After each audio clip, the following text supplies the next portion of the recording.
लहलहाती फसलों से धरती, हर चेहरे पर है मुस्कान, खुशहाल हुआ है अपना किसान, पंजाब किसान।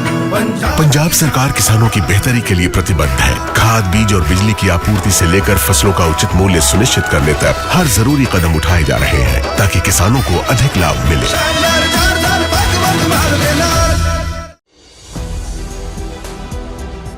नमस्कार, मैं प्रियंका। आप देख रहे हैं 4 PM। मिडिल ईस्ट की जंग अब सबसे खतरनाक मोड़ पर आकर खड़ी हो गई है, क्योंकि जिस तरीके से डोनाल्ड ट्रंप ने 5 दिन के सीज फायर का ऐलान करके ईरान पर धोखे से हमला किया है, इसके बाद ईरान अब अपना इंतकाम लेकर रहेगा। बड़ी खबरें निकलकर सामने आई है कि एक तरफ अमेरिका और इजराइल ने धोखे से ईरान के पावर प्लांट पर हमला किया, तो वहीं दूसरी तरफ ईरान ने इजराइल को धुआं कर दिया है। तेल अवीव से लेकर हाइफा और डिमोना में तबाही मची हुई है।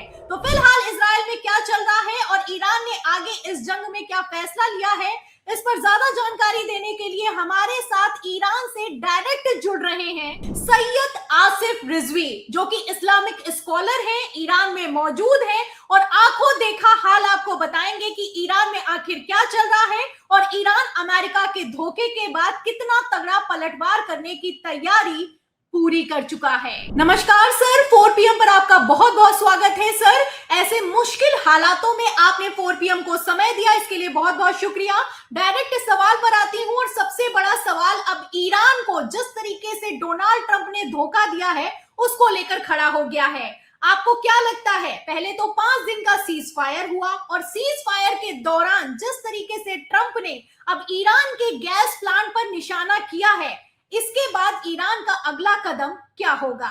सबसे पहले तो मैं आदाब अर्ज करता हूँ आपकी खिदमत में और तमाम व्यूअर्स की खिदमत में। जी बिल्कुल, जैसा कि आपने कहा कि ट्रंप वाकईन एक धोखेबाज आदमी है। आप देखिए कि उनकी बात का कोई भरोसा नहीं, और ये मैं नहीं कह रहा हूँ, ये तमाम इंटरनेशनल मीडिया आप देख लीजिए भरा पड़ा है। ट्रंप की बात का कोई भी भरोसा नहीं। जो हमला हुआ है इस वक्त इस्फहान में और खुर्रम शहर में, उसमें साइट के अलावा जो आसपास के घर थे और लोग थे, उस पर भी काफी नुकसान पहुंचा है। जो आज की खबर है वो ये कि कुछ लोग ऐसा बताया जा रहा है कि इसमें भी शहीद हुए हैं फिर से, और अमेरिका खुद नहीं चाहता कि ये लड़ाई रुके, और इसका जो खमियाजा है वो मिडल ईस्ट को भुगतना पड़ेगा, हम लोगों के मुल्क को भुगतना पड़ेगा। हम लोगों की कंट्रीज जो है इसमें मुश्किलात में, जो अवाम है हमारी वो मुश्किलात में है इस वक्त।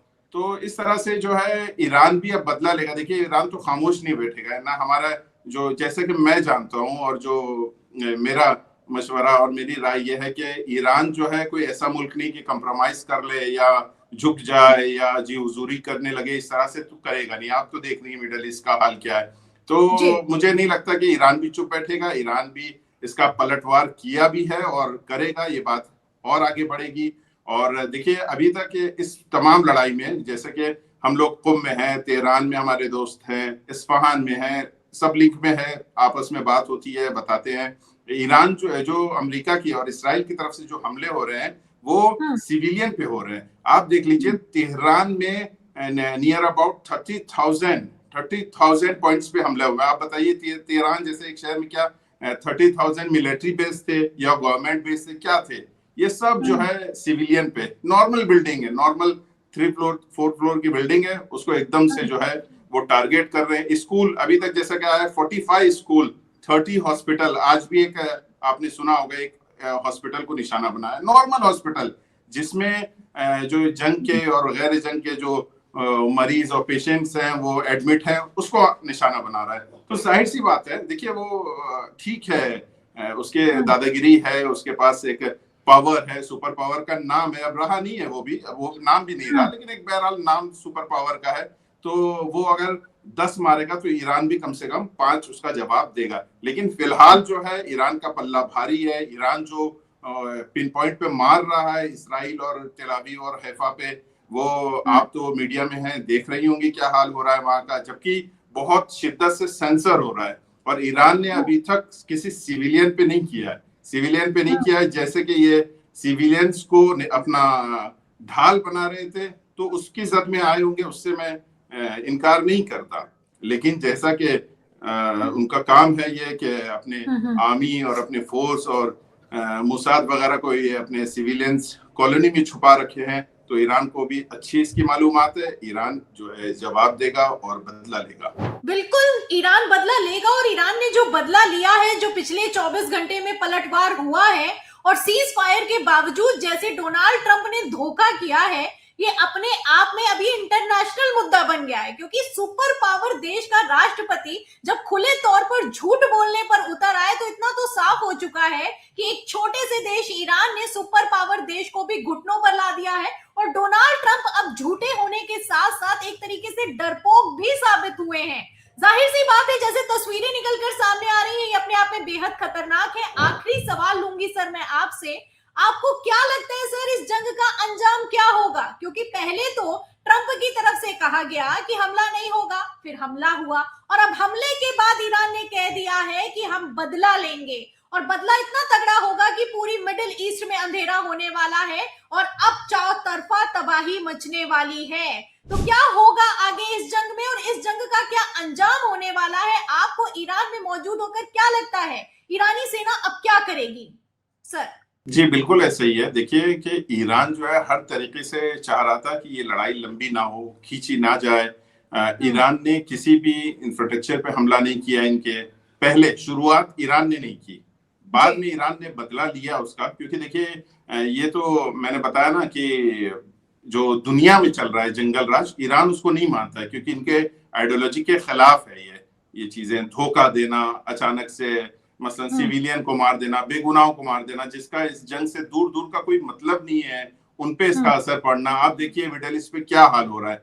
ये क्या करता है, ये जो है एक पब्लिक को और दूसरी हुकूमत को, दूसरे कंट्री को एक शील्ड की तरह इस्तेमाल कर रहा है। अमेरिका खुद तो हजारों किलोमीटर दूर है, उसको तो मालूम है कि ईरान जो है मेरा नुकसान नहीं करेगा। जो नुकसान होगा, जो बेसिस उन्होंने दे रखे हैं, वो उस कंट्री का नुकसान होने वाला है। ठीक है, और जबरदस्ती जंग में एंटर भी हुआ। ये अगर इसराइल और ईरान की बात थी तो अमेरिका एंटर ना होता इसमें। लेकिन क्योंकि अब अमेरिका बहुत कायदे से एंटर हो गया है, और वो जो हमला कर रहा है यहाँ पे इनके ऑयल फील्ड पे या गैस फील्ड पे या गैस पाइपलाइन पे भी जो आज किया है, या इलेक्ट्रिसिटी पे, तो ईरान ने भी खुलकर कहा है, ईरान ने खुलकर कहा है कि जहां जहां अमेरिका और इसराइल के मुनाफे हैं, जहां जहां उनका शेयर्स है, हम वहां पे मारेंगे।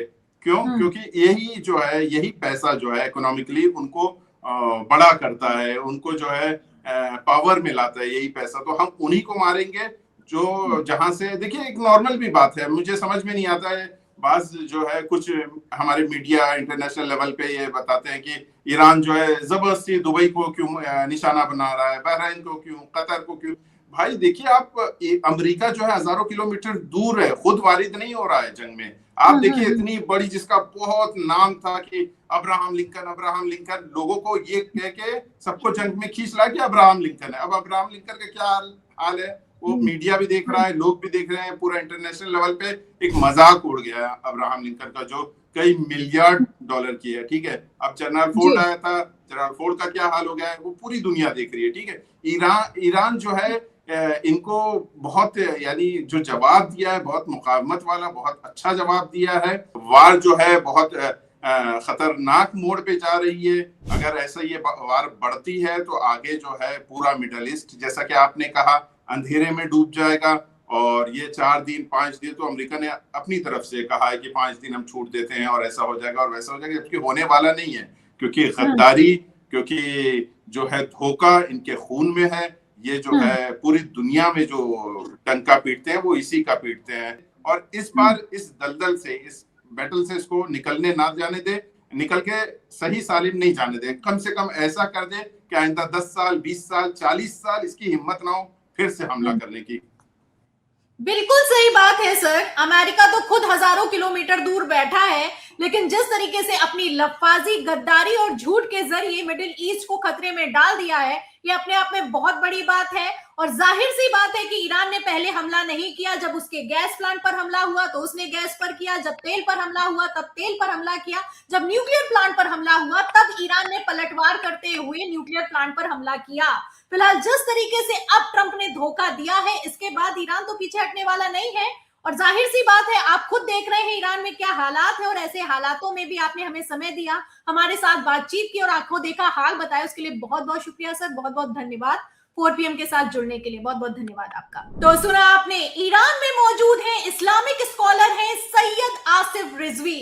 उन्होंने हमारे चैनल से बातचीत के दौरान क्लियर कह दिया है कि अब ईरान पीछे हटने वाला नहीं है, क्योंकि जिस तरीके से सुपर पावर देश ने गद्दारी की है, धोखा किया है और धोखे से ईरान के हॉस्पिटल से लेकर स्कूल और रिहायशी इलाकों पर हमला किया है, इसके बाद जंग और भी ज्यादा तेज होने वाली है। तो फिलहाल जैसे अब मिडिल ईस्ट की जंग में हालात हैं, ऐसे हालातों में क्या बड़बोले ट्रंप के चलते अब पूरी दुनिया इसका अंजाम भुगतने वाली है।